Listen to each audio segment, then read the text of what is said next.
할렐루야. 한 주간 평안하셨습니까? 요즘 날씨가 참 좋아요. 그렇죠? 낮에도 좀 시원하고 아침 저녁으로는 약간 좀 쌀쌀한 경향이 있는데 항상 건강 조심하시고 주님께서 주신 건강 가운데 항상 은혜를 누리시는 우리 믿음의 성도님들 되시기를 소망합니다. 제가 말씀을 준비하면서 10월 1일이라는 오는 날짜를 보면서 내가 언제 왔지? 라고 생각을 하니까 3월 초에 왔더라고요. 3월 초에 왔어요. 제가 중간에 약 한 3주, 한 달 정도 한국에 간 거를 제외하고 제가 여러분들과 얼마나 시간을 보냈냐면 벌써 6개월이라는 시간을 보냈어요. 많이 보냈죠. 아닌가요? 벌써 지겨워지신 건 아니겠죠? 제가 이곳에 와서 저와 아내가 우리 성도님들께 많은 섬김을 드리고 그리고 또 많은 사랑을 드리려고 왔는데 지난 6개월을 한번 되새겨 보니까요, 오히려 저희가 더욱더 큰 사랑받고 있고 여전히 항상 저희에게 웃는 얼굴로 맞아주시는 우리 성도님들 얼굴 볼 때마다 너무나 감사한 마음이 크더라고요. 그리고 역으로 또 그만큼 저희가 더 잘해야 되겠다, 제가 더 우리 성도님들 더 잘 섬겨야 되겠다라는 마음이 더 크게 마음속에 있었습니다. 앞으로 또 6개월이 또 지날 텐데요, 그때는 더욱더 큰 사랑이 서로 간에 오갔으면 좋겠습니다. 좋으시죠? 네, 좋습니다. 우리 옆에 좌우에 계신 분들과 함께 이렇게 인사하겠습니다. 오늘도 잘 오셨습니다. 네, 잘 오셨습니다. 네, 우리 또 앞뒤에 계신 분들과 또 이렇게 인사하겠습니다. 오늘 은혜 많이 받으십시오. 예, 은혜 많이 받으십시오. 네, 막 돌아다니면서 인사하시는데 그것도 좋습니다. 예, 오늘은 요한복음 5장 1절에서 9절까지의 말씀을 근거로 이유 있는 세 번째 표적이라는 제목으로 함께 은혜를 나누고자 합니다. 말씀 제목 한번 따라해 보시겠습니다. 이유 있는 세 번째 표적. 믿기지 않으시겠지만 벌써 세 번째입니다. 그렇죠? 7가지 표적을 함께 나누기로 했는데 벌써 세 번째 시간이 됐습니다. 오늘 우리가 함께 읽으신 말씀 여러분들이 너무나 잘 알고 계시죠? 38년 된 병자가 고침을 받는, 치료함을 받는 그러한 장면입니다. 여러분, 우리가 인생을 살아갈 때요, 사람이란 존재가요, 자기가 보고 싶은 걸 봅니다. 듣고 싶은 걸 듣습니다. 또 기억하고 싶은 것만 또 기억을 해요. 그래서 과거에 여행 갔던 사진을요, 가족끼리 함께 보면요, 저마다의 기억이 다 달라요. 저마다의 기억하는 것들이 다 달라요. 어떠한 사람은요, 그 여행지까지 가는 길까지에 운전만 해가지고 내가 기억나는 건 운전하고 힘든 것밖에 없어 라는 것밖에 기억을 못합니다. 또 어떠한 사람은 그곳에서 맛있는 걸 먹고 그곳에서 그 먹었던 것이 굉장히 인상적이었어 라고 해서 기억을 합니다. 또 어떠한 사람은 여행지에서 거기서 본 것들을 또 난 그것이 너무나 좋았어 라고 이렇게 기억을 한다는 거예요. 같은 곳에 있었지만 저마다 자신의 보고 싶은 것을 보고 듣고 싶은 것을 듣고 느끼고 싶은 것을 느끼고 또 기억하고 싶은 것을 기억하면서 살아가는 것이 우리들의 인생이라는 것입니다. 그런데 오늘 말씀을 우리가 함께 읽어보니 너무나 익숙한 말씀이긴 한데 여러분 어떤 것이 기억에 남으십니까? 사실 이 본문 가지고 여러분 설교 굉장히 많이 들어보셨을 거예요. 또 자주 설교를 이 본문을 읽어보셨을 것입니다. 어떤 것이 가장 기억에 남습니까? 기억이 전혀 남지 않으십니까? 대부분이 38년 된 병자가 고침을 받았다라는 것에 포인트가 맞춰지고 또 그것이 기억에 남으실 것입니다. 왜 그럴까요? 정말로 38년 된 병자가 고침을 받았는가? 의구심이 생길 수도 있고 또 예수님께서 그렇게 고쳐주셨다는 능력 때문에 우리가 또 기억이 남기도 하고 또 더 나아가서 나도 이러한 사람이 되었으면 좋겠다, 이러한 경험을 했으면 좋겠다라는 마음 때문에 이 치유에 우리가 초점을 맞춰서 우리가 기억을 해내곤 합니다. 그런데요, 제가 항상 말씀드리지 않았습니까? 표적이라는 것은요, 단순히 기적하고는 다릅니다. 예수님께서 단순히 38년 된 병자를 고치신 것은 기적이 될 수 있지만 그 기적이란 사건을 통하여서 분명히 말씀하시고자 하는 것들이 분명히 있었다라는 거예요. 때문에 오늘 말씀을 통하여서 예수님이 이 이야기를 통하여서 이 병자를 치료하시는 사건을 통하여서 오늘 우리에게 어떠한 것들을 이야기하고 싶으신지에 대해서 우리가 함께 말씀을 나누고자 합니다. 이 말씀을 나누기 전에 대략적인 스토리를 조금 더 디테일하게 좀 보도록 하겠습니다. 1절 말씀을 보시면 이렇게 언급합니다. 그 후에 유대인의 명절이 되어 예수께서 예루살렘에 올라가시니라 라고 얘기합니다. 처음의 시작이 그 후에라고 시작이 됩니다. 혹시 지난주 말씀이 기억나십니까? 지난주 우리 두 번째 표적이 있었는데 왕의 신하의 아들을 고치는 장면이었어요. 그 사건 이후에 오늘 이 말씀이 등장을 합니다. 그때 예수님은 어디에 계셨습니까? 갈릴리 가나에 계셨어요. 갈릴리 가나에 얼마나 계셨고 그 다음에 어떻게 또 예루살렘으로 올라오셨는지 모르겠지만 그 사건 이후에 예루살렘으로 예수님께서 올라오셨다라고 얘기합니다. 올라오신 이유가 무엇이었을까요? 말씀을 보니까요, 명절이었다라고 합니다. 명절. 추석 명절 잘 보내셨습니까? 확실히 한국하고는 느낌이 좀 다르더라고요. 한국하고는 느낌이 다르게 그러한 느낌은 적지만 그래도 함께 식사를 하는 자리가 또 있었고 함께 먹을 것들을 나눈 자리가 있었고 또 이번 주에 또 구역 예배도 있어서 나름 또 추석에 그러한 자리들을 함께 나눴던 것 같습니다. 예수님께서 명절 때문에 예루살렘으로 오셨다라는 거예요. 정확히 어떠한 명절인지는 정확히 모르지만 성경을 연구하는 사람들은 아마도 유월절이기 때문에 예수님께서 예루살렘으로 오셨다라고 이렇게 이야기를 합니다.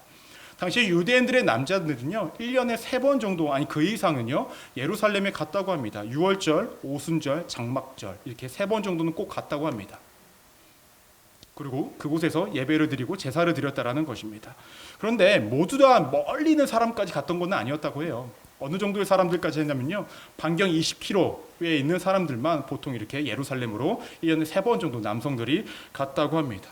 예수님께서 이 예루살렘 성전으로 들어가실 때 오늘 2절 말씀을 보면 양문을 통해서 가셨다고 합니다. 양문이 무엇인지 아십니까? 예루살렘 성전으로 제물이 들어갑니다. 양들이 들어가는 자리가 있었어요. 그 문이 양문이었다라는 거예요. 근데 그 옆에 베데스다라는 못이 있었습니다. 그 못은요 축구장만한 크기였다라고요. 제법 크죠. 연못이라고 우리가 생각을 하는데 제법 큰 못이었습니다. 너무나 크다 보니까 이곳에서는 누구나 그 곁에 함께 있을 수 있었다라고 합니다. 그 때문에 명절 때마다 사람들이 오니까 거기 누가 있었을까요? 먹을 것들을 좀 구걸하는 사람들도 있었을 거고 좀 삶이 힘들고 어려운 사람들도 함께 있었을 것입니다. 때문에 오늘 말씀 3절 말씀을 보시면 이렇게 언급합니다. 그 안에 많은 병자, 매닝, 그리고 다리 저는 사람, 혈기 마른 사람들이 누워 물의 움직임을 기다리니라고 얘기합니다. 누구에게나 공개된 장소였기 때문에 삶에 힘겨움이 있던 사람들이 그 주변에 다 있었다라는 거예요. 물론 자신의 힘듦과 어려움들을 도움을 받기 위해 오기도 했지만 3절 말씀을 보시니까요. 아픈 사람들도 꼭 있었다라는 것입니다. 왜 있었을까요? 사람들 사이에서 이러한 전설이 있었다라는 거예요. 베데스다 연못에 물이 움직일 때가 있는데 천사가 내려와 물이 움직일 때가 있는데 그때 가장 먼저 들어간 사람은 병을 고침을 받았다라는 것입니다. 육체적 치료가 임했다라는 거예요. 때문에 3절 말씀처럼 맹인, 그 다음에 혈기 마른 자, 여러 그 병자들이 그 자리에서 먼저 들어가기 위해서 기다리고 있었다라는 것입니다. 여러분들은 어떻게 생각하십니까? 이러한 물이 있다고 생각하십니까? 있으면 내가 먼저 들어가지. 그렇죠? 그런 생각이 드시죠? 사람 마음 다 똑같아요. 크게 다르지 않습니다. 성경을 연구하는 사람들이 이렇게 이야기합니다. 아마 이 연못은 온천이었을 것이다 라고 얘기해요. 자연 광천수였다라고 얘기합니다. 그래서 우리가 좋은 온천물에 가면은 피부 질환도 들어가면 좀 나아지고 그런 모습들이 있잖아요. 아마도 그러한 역할들 때문에 누군가는 그 피부병이 낫고 어떠한 몸이 나은 것이 사람들에게 전파가 됨에 따라 물이 움직였을 때에 들어가면 가장 먼저 들어가면 몸이 낫는다라는 이러한 소문들이 퍼져나갔다라고 사람들이 이야기를 하곤 합니다. 어찌됐든 간에 이 연못에 이 베데스다 못에 누가 오늘 말씀의 주인공처럼 보이는 38년 된 병자가 있었습니다. 여러분 사람이 38년 동안 병상에 있었다라고 한다면 그 모습이 어땠을까요? 건강해 보일까요? 더구나 베데스다 그 연못가에 오랫동안 있었던 사람이라고 한다면 그 행색이 함부로 말할 수는 없지만 일반적이진 않았을 것입니다. 때문에 7절 말씀을 한번 보시면요 이렇게 언급합니다. 주여 물이 움직일 때에 나를 못에 넣어주는 사람이 없어 내가 가는 동안에 다른 사람이 먼저 내려가나이다 라고 얘기합니다. 38년 동안 그곳에 있었다고 한다면 가족들이 있으면 가족들이 옮겨줄 만도 한데 가족들이 포기한 것인지 가족들이 없는 것인지 그와 함께 아무도 없었다라는 거예요. 즉 주변에 자신을 돌봐줄 사람도 없는 38년 된 병자의 행색은 정말로 보기엔 남루하고 조금은 비참해 보이는 모습을 가지고 살아갔을 것입니다. 이러한 사람에게 예수님께서 뭐라고 말씀하시냐면 6절 말씀 한번 함께 다 같이 한번 읽어볼까요? 시작! 예수께서 그 누운 것을 보시고 병이 벌써 오래된 줄 아시고 이르시되 내가 낫고자 하느냐라고 이렇게 질문을 하십니다. 그리고 결국에 이 사람이 어떻게 됩니까? 병이 낫습니다. 걸을 수 있게 되었다라는 것입니다. 38년 된 그 병이 낫게 되었다라는 것입니다. 이렇게만 본다면 예수님께서는 이 병자를 치료하시기 위해서 이곳에 오신 듯하고 자신의 권능과 능력을 보여주시기 위해서 이 사건이 성경에 기록된 듯합니다. 하지만 그것도 맞지만 그것이 전부가 아니라는 거예요. 그렇다고 한다면 오늘 이 말씀을 통해서 우리가 첫 번째로 알 수 있는 메시지가 있습니다. 그것은 무엇이냐면 은혜가 먼저였음을 알려주고자 한다는 거예요. 따라 볼까요? 은혜가 먼저입니다. 우리가 신앙생활하면서 한 가지 오해하는 부분들이 있습니다. 그것이 무엇일까요? 우리가 믿음으로 구원을 받는데 내가 믿어서 구원을 받았다라는 생각을 하고 있다라는 거예요. 내가 믿음이라는 행위를 했기 때문에 내가 구원을 받는다라고 이렇게 여기면서 우리가 신앙생활을 한다라는 것입니다. 여러분, 이 말이 맞습니까? 부분적으로 맞기도 하고 부분적으로 틀리기도 합니다. 큰 전체적인 맥락으로 봐서는 물론 틀린 말이기도 합니다. 예수님께서 이 땅에 하나님의 아들로서 이 땅에 먼저 오셨습니다. 믿으십니까? 그리고 우리를 위해서 먼저 희생 제물로서 십자가에 못 박히셨습니다. 믿으십니까? 우리는 그 사실을 믿음으로 통하여서 구원을 받을 수 있었다라는 것입니다. 그렇다고 한다면 우리가 먼저 믿는 것이 먼저였습니까? 아니면 예수님께서 먼저 이 땅에 오신 것이 먼저였습니까? 이 땅에 먼저 오신 그 은혜가 먼저였다라는 거예요. 오늘 말씀을 봐도 명확합니다. 명절이 되어 예수님께서 예루살렘으로 가셨습니다. 물론 명절이 돼서 가신 것도 있지만 분명히 누군가를 위한 발걸음이었다라는 거예요. 누군가를 위한 예루살렘으로 가시는 발걸음이었다라는 것입니다. 여러분 한번 잘 기억해 보십시오. 예수님께서 장소로 옮겨 다니실 때마다 어떠한 한 사건만 일으키고 한 가지 어디 이벤트만 일어나고 옮기신 일들이 거의 없습니다. 근데 오늘 말씀을 보면 예수님께서 예루살렘으로 온 다음에 이 병자를 치료하시고 그 위에 아무런 사건이 없이 또 다른 장소로 이동하시는 것을 우리가 볼 수가 있습니다. 그렇다고 한다면 예수님께서 먼저 누구에게 나아가신 것입니까? 이 병자에게 다가가셨다라는 거예요. 즉 이 병자는 예수님을 알기도 전에 믿기도 전에 어떤 은혜를 받았습니까? 예수님께서 자신의 삶에 다가오시는 은혜를 먼저 경험했다라는 거예요. 믿으십니까? 오늘 말씀 12절과 13절 말씀을 한번 보시면요, 이렇게 언급합니다. 그들이 묻되 너에게 자리를 들고 걸어가라 한 사람이 누구냐 하되 고침을 받은 사람은 그가 누구인지 알지 못하니 이는 거기 사람이 많으므로 예수께서 이미 피하셨음이라 라고 얘기합니다. 이 병자는 고침을 받았습니다. 그런데 자신을 고쳐준 사람이 누군지를 알지 못하고 있었다라는 거예요. 그럼 이 사람이 예수님을 믿고 있던 상황입니까? 아닙니까? 안 믿고 있던 상황이에요. 이 사람이 먼저 믿음의 행위가 있어서 그의 병이 치료받았던 것이 아니라 예수님이 먼저 이 사람에게 다가가는 은혜를 통하여서 이 사람은 고침을 받게 되었다라는 것입니다. 여러분, 우리의 어떠한 행위와 우리의 어떠한 모습과 우리의 신앙의 어떠한 발자취들이 중요한 것이 아닙니다. 우리는 먼저 예수님께서 이 땅에 오심으로 통하여서 그 다가오시는 은혜를 통하여서 우리가 구원을 받을 수 있다라는 그 사실을 잊지 말아야 한다라는 것입니다. 믿으십니까? 예수님 먼저 다가가셔서 그 사람을 고쳐주셨고 그 은혜가 그 사람에게 임한 것입니다. 이 은혜 누구의 것일까요? 당시에 38년 된 병자의 것입니까? 그 사람의 것이기도 하지만 여전히 이 땅 가운데 살아가는 우리들에게도 임하여진 은혜라는 것입니다. 믿으십니까? 우리가 먼저 믿음으로 구원을 받은 것이 아니라 먼저 다가오시는 은혜를 통하여서 우리가 구원을 받을 수 있다라는 것입니다. 오늘 말씀을 통해서 명확하게 이야기를 합니다. 여러분들의 삶이 누군가는 38년 된 병자처럼 모든 것들이 이루어지지 않고 절망과 좌절 가운데 계신 분들이 있으실 것입니다. 내 원과 내 뜻대로 되어지지 않는 인생길 위에 정말로 너무 모든 것들을 포기하고 싶고 정말로 모든 것들을 실패한 인생처럼 여겨지는 인생도 있을 것입니다. 여러분, 그때에 우리가 기대해야 할 것은 무엇인지 아십니까? 내가 무엇인가를 해내야겠다라는 그러한 마음가짐과 행동이 아니라 먼저 주님의 내 삶에 다가와 주셔야 하는 은혜를 기다리고 있어야 된다는 거예요. 믿으십니까? 따라해 보시겠습니다. 먼저 기다리겠습니다. 하나님의 은혜를 말입니다. 그 은혜가 우리의 삶 가운데 임한다고 한다면 이 사람이 고침을 받았듯이 우리의 삶에 힘들고 어려운 모든 문제들, 더 나아가 우리 영적인 문제까지도 하나님께서 우리에게 해결의 역사가 이루어 주시리라 믿습니다. 우리가 두 번째로 기억하셔야 될 것이 있습니다. 그것은 무엇이냐면요, 두 번째로 상한 존재를 고치는 분임을 알려주시고자 이 사건을 보여주셨다라는 거예요. 여러분, 요즘에 평균 수명이 많이 늘어가고 있어요. 그렇죠? 예전에는 60만 살아도 환갑잔치를 했습니다. 그렇죠? 70대면 와, 오래 살았다, 칠순잔치를 했어요.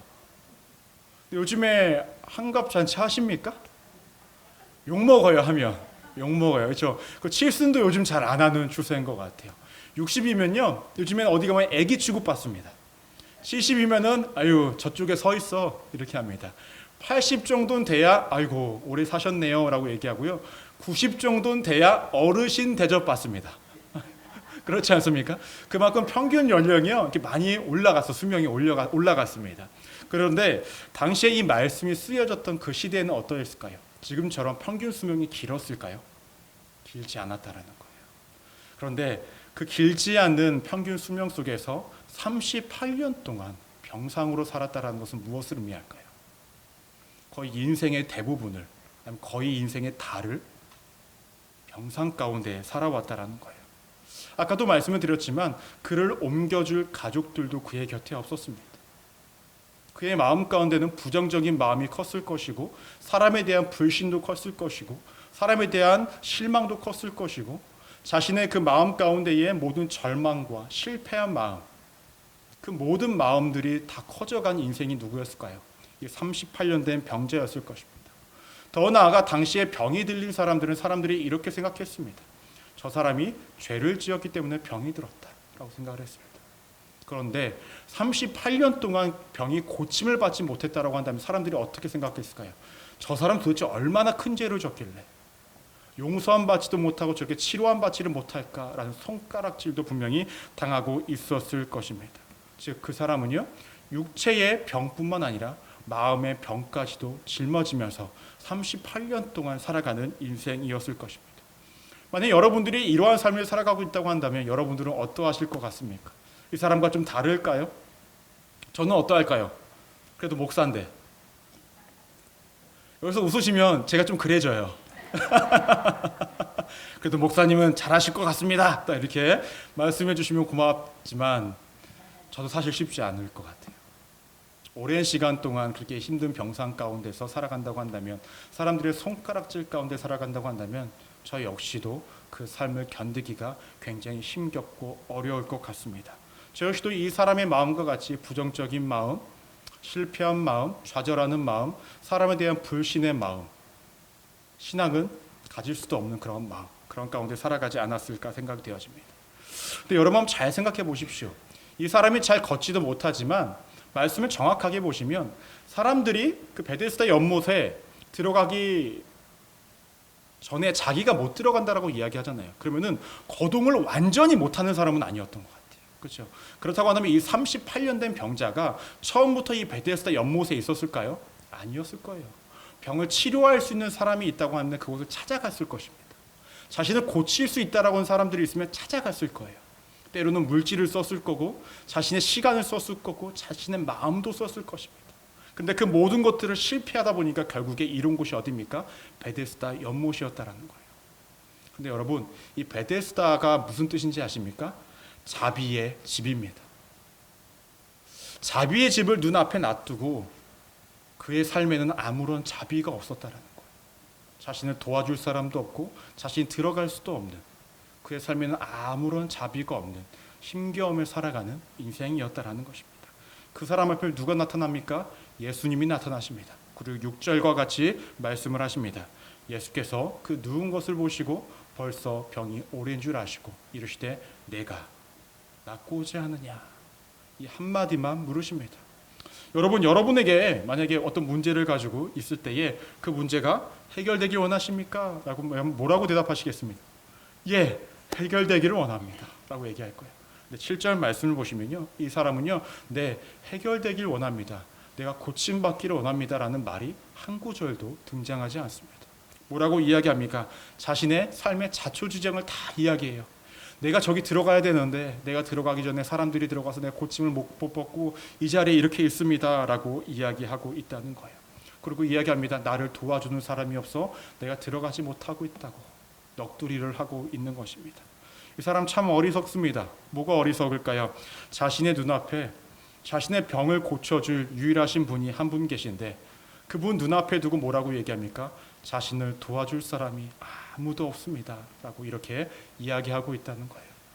실패가 연속되어지고 좌절이 지속되어지다 보면 자신의 눈앞에 문제 해결점이 있음에도 불구하고 사람은 그것을 보지 못할 때가 있습니다. 이 사람은 현재 그러한 상황입니다.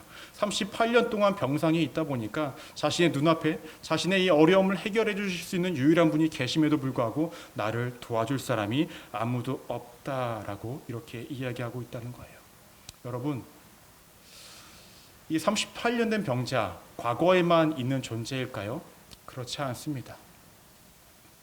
여러분, 오랜 시간 동안 기도하였지만 응답되어지지 않는 기도 제목들, 정말로 묵고 묵어서 정말 김치로 따지면 셔서 먹지도 못할 정도로 묵은 기도 제목들 있지 않습니까? 오랜 시간 동안 정말 간절히 기도하였는데 응답되어지지 않는 기도 제목들 있으십니까? 그렇다고 한다면 우리가 누구일까요? 38년 된 이 병자와 다를 바가 없다라는 것입니다. 이럴 때 우리가 어떻게 해야 될까요? 예수님께서 우리에게 손을 내미십니다. 내가 낫고자 하느냐? 예수님께서 항상 우리에게 손을 내미시는데 우리는 이렇게 이야기합니다.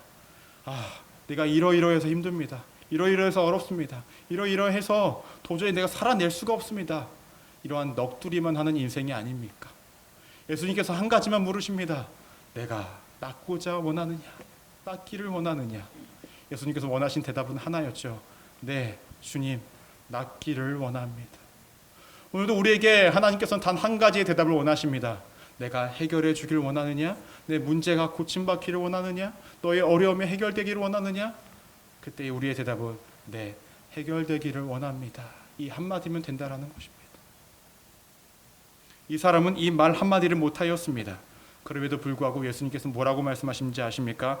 일어나 내 자리를 들고 걸어가라 라고 얘기합니다. 그래서 일어나라는 말하고요, 걸어라는 말은요, 반복적으로 하라는 거예요. 일어나라, 걸을 때 반복적으로 걸어라 라는 거예요. 왜 이렇게 말씀을 하셨을까요? 여러분, 혹시 예전 여기 미국은 제가 잘 모르겠어요. 근데 한국에는요, 예전에 부흥회할 때 치유 집회 같은 거 있어요. 신유 은사 가지신 분들이 와가지고 치유 집회를 하는데요, 굉장히 열기가 뜨거워집니다. 사람들이 엄청 흥분을 해요. 그래서 치유의 역사가 일어납니다. 딱 기도를 해주시면 막 치료가 일어나고, 어떠한 분들 정말로 서지 못하시는 분들이 갑자기 서고, 걷지 못하시는 분들이 걷던 일들이 정말로 실제적으로 일어납니다. 그런데요, 어떠한 분이 제가 실제적으로 본 것이 무엇이냐면요, 걷지 못하시는 분이 일어났어요. 일어나서 한 발짝 한 발짝 걸으시는 것을 봤습니다. 그 사람들이 할렐루야 외쳤습니다. 그런데요, 그 다음 날 다시 일어서지도 못합니다. 왜 그럴까요? 정신이요, 육체를 지배할 때가 있어요. 사람이 흥분을 하고 막 사람들의 격려와 막 기도와 그런 것들 때문에 몸이요, 힘을 얻어서 순간적으로 걸을 수 있었게 됐다라는 거예요. 하지만 그 사람이 고침을 받은 것이었을까요? 그렇지 않다라는 것입니다. 예수님께서 이렇게 반복적으로 걸어라 라고 말씀하신 건 무엇입니까? 내가 다 나았음을 내가 증명할 것이다 라는 거예요. 내가 명확하게 보여줄 것이다 라는 것입니다. 내가 너에게 이전과는 완전 다른 삶을 보여주고 살게 할 것이다 라는 그 명령이었다라는 것입니다. 그래서 실제로 이 사람은 어떻게 됩니까? 잘 걷게 되고 모든 병이 치료함 받는 역사가 이루어졌다라는 것입니다. 여러분, 오늘 말씀을 보니까요, 믿음이 부족해도 괜찮습니다. 목사가 하는 말이 믿음이 부족해도 된다. 아이러니하죠. 근데 여러분, 그거 아십니까? 이 병자는요, 믿음이 없는 가운데도 고침을 받았습니다. 우리가 구해야 할 것은 하나님, 내게 강한 믿음을 주십시오. 내게 큰 믿음을 주십시오. 이 기도도 훌륭하지만 우리가 먼저 믿음으로 구해야 될 것은, 우리가 먼저 구해야 될 것은 무엇인지 아십니까? 내 믿음이 부족할지라도 주의 은혜가 내 삶 가운데 임하여 주십시오. 이것을 구해야 한다는 거예요. 우리의 믿음은요, 하나님이 원하시는 수준까지 갈 수가 없습니다. 완벽한 믿음에 도달할 수가 없어요. 우리가 완벽해야만 우리의 삶 가운데 은혜가 주어진다고 한다면 그 누구도 은혜 가운데 살아갈 사람은 없다라는 거예요.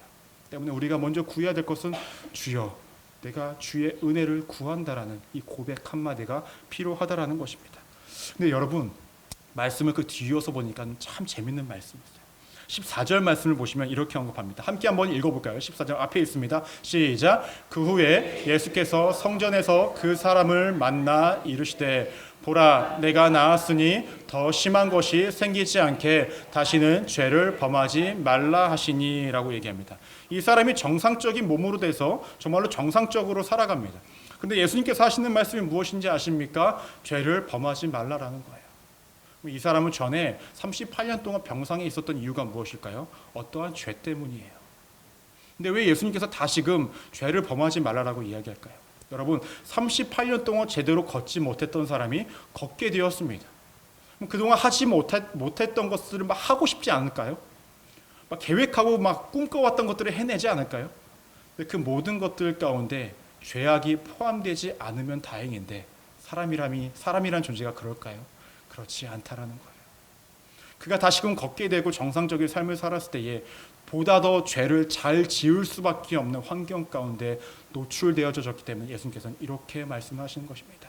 더 큰 죄를 범하지 않도록 조심하라 말입니다. 우리가 가끔 이렇게 하나님께 조건절 기도를 할 때가 있습니다. 하나님 응답만 해주십시오. 내 주의 뜻대로 살아가겠습니다. 그렇죠? 응답이 되어 내 마음이 편하고 내 삶이 편해졌을 때에 우리는 주의 뜻대로 살아가기보다는 오히려 더 많은 죄악 가운데 살아갈 때가 많이 있다는 거예요. 은혜를 기억하지 못하고 응답을 기억하지 못하고 내 삶의 모든 것들이 평안함 가운데 살아가다 보니 더 많은 죄를 지으며 살아갈 때가 분명히 있다는 것입니다. 예수님께서는 이것을 경고하고 계시는 거예요.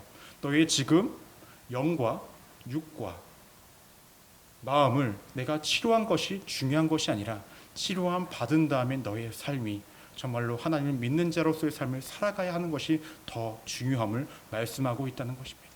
여러분, 하나님께서는 우리를 고치실 수 있고 우리의 문제를 해결하실 수 있고 우리의 육체와 우리의 마음과 우리의 영혼을 정말로 하나님이 원하시는 모습대로 만들어 가실 수 있습니다. 중요한 건 우리가 그렇게 된 다음에 그렇게 응답을 받은 다음에 우리의 믿음은 어떠해질까라는 거예요. 때문에 모든 삶 가운데 여러분의 응답의 역사가 있으셨다고 한다면 은혜가 있으셨다고 한다면 여러분 기도하십시오. 하나님 내가 흔들리지 않게 하여 주옵소서. 내가 죄악 가운데 살아가지 않게 하여 주십시오 라는 믿음의 고백을 통하여서 언제나 신앙의 길을 잘 걸어가시는 믿음의 성도님들 되시기를 주님의 이름으로 축원합니다. 마지막으로 세 번째로 기억하셔야 될 것은 무엇인지 아십니까? 사람과 사랑에 관심을 가져야 함을 알려주신 것입니다. 따라해볼까요? 사람과 사랑에 관심을 가져야 합니다. 오늘 9절 끝자리와 10절 말씀을 보시면 이렇게 언급합니다. 예수님께서 이 고치신 상황이 언제였습니까? 이날은 안식일이니 라고 얘기를 하고요. 유대인들이 병 나은 사람에게 이르되 안식일인데 내가 자리를 들고 가는 것이 옳지 아니하리라 라고 얘기합니다. 당시 유대 종교 지도자들, 유대인들에게 중요한 것이 있었는데 그것이 무엇인지 아십니까? 안식일에 하지 말아야 할 39가지가 있었대요. 참 많아요. 그렇죠? 그 중에 하나가 무엇이냐면요. 어떠한 물건을 들면 안 되었다라는 거예요.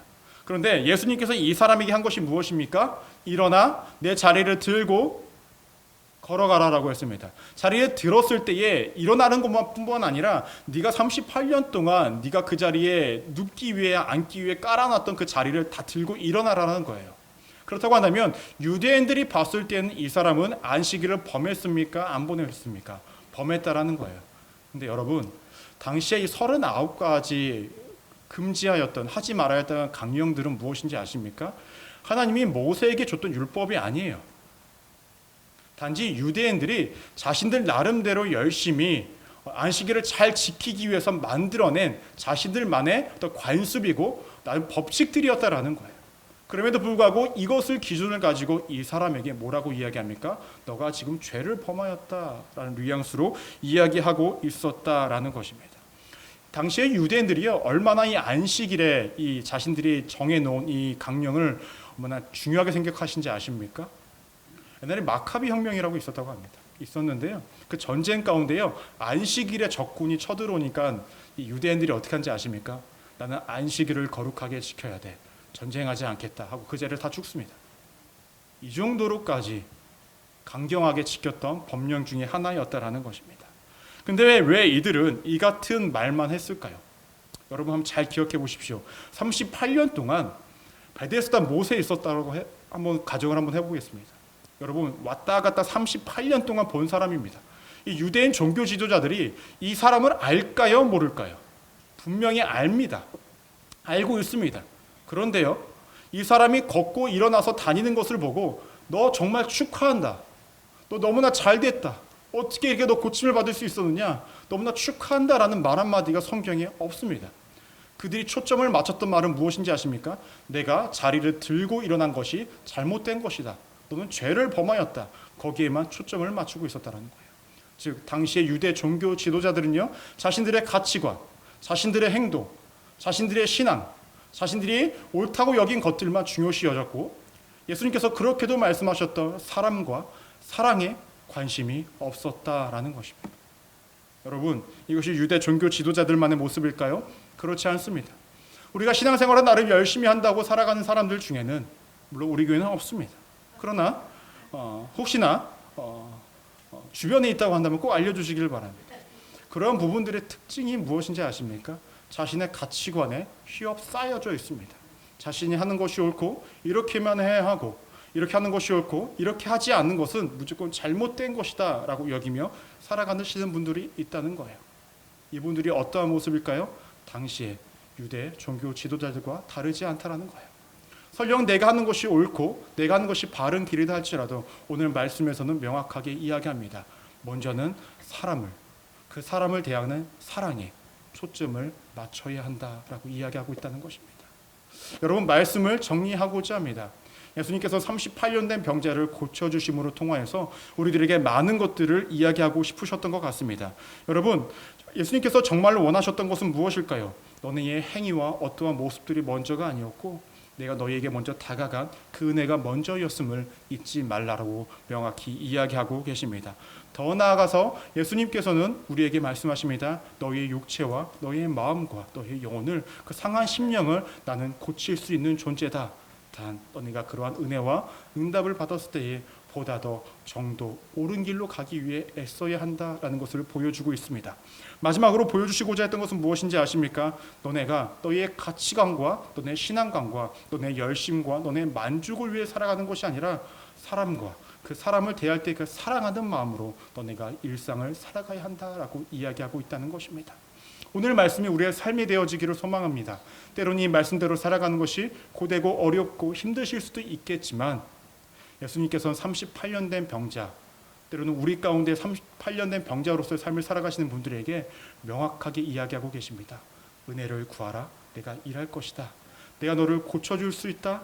대신 고쳐줬을 때에 너가 정도를 걸어가고 너가 일생을 살아갈 때에 사람과 사랑에 보다 더 큰 관심을 살아가기를 소망한다라고 이야기하고 계신 것입니다. 오늘 말씀대로 살아가시는 우리 믿음의 성도들 되시기를 주님의 이름으로 축원합니다. 기도하시겠습니다. 하나님,